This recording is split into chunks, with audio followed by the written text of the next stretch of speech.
তো শুরুতে দেখি ভিডিওটা, এরপর হাসির খোরাক কমেন্টে। Let's go. যাদের টাকা আছে তারা খেলে।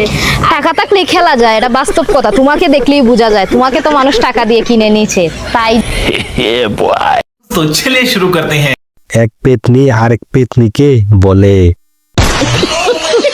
আফাই মনে হয় অনেক বড় লোকস, তাই টাকা দিয়ে খেলে। উর্বর দুই পাহাড়, ভাগ্য তাহার যে করিয়াছে আহার, আমিও খেতে চাই। তোমার ভিজিট কত, খেলতে চাই। সুটিয়ে লাল করে দেবো, নোংরামি বার করে দেবো। আমার কাছে 10 টাকা আছে, আমি খেলতে পারবো। তুমি জানো না, আমি ইচ্ছা করলে তোমার চুলকানির মলম লাগাই দিবার পারি। খেলতে খেলতে তো দুধ দুইটা 10 কেজি করেছো। ভাইয়ারা টাকা দিয়ে খেলে আর আপু বাইগন দিয়ে খেলে। আইসক্রিম হবে, ডাবের পুডিং, ডাবের স্মুদি, তারপর তালের শাঁসের শরবত। কাঁচা আমের জুসটা হবে, ওটা আজকে অ্যাভেলেবেল নেই। তালের শাঁসের শরবত দেন না আমাদের একটা। একটা? হ্যাঁ একটা। আপু আপনার এই ইন্সপিরেশনটা কোথা থেকে পেলেন?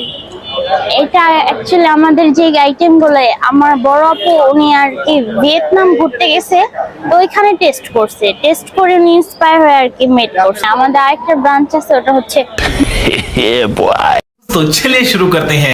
ডাবের এত এত আইটেম দেখাইতে গিয়া নিজের ডাবই দেখাইয়া দিলেন নাকি? এটা বিজনেস পলিসি। ডাব দুটো খুব সুন্দর। হাসিস কেন পাপির দল? আপু ডাব বেচতেছে। ডাব নিয়ে কাজ করতে করতে আপুর গুলাই ডাবের আকার ধারণ করেছে। যা বুঝবার আমি বুঝে গিয়েছি। উনার উর্বর দুটি পাহাড়, ভাগ্য তাহার যিনি করিয়াছেন আহার। ডাব দেখে কলার জুস খাওয়াইতে চাচ্ছিলাম, খাবেন নাকি আপু? করা একটা বিজনেস, ডাব দেখিয়ে ডাবের বিজনেস। এইটাও সম্ভব?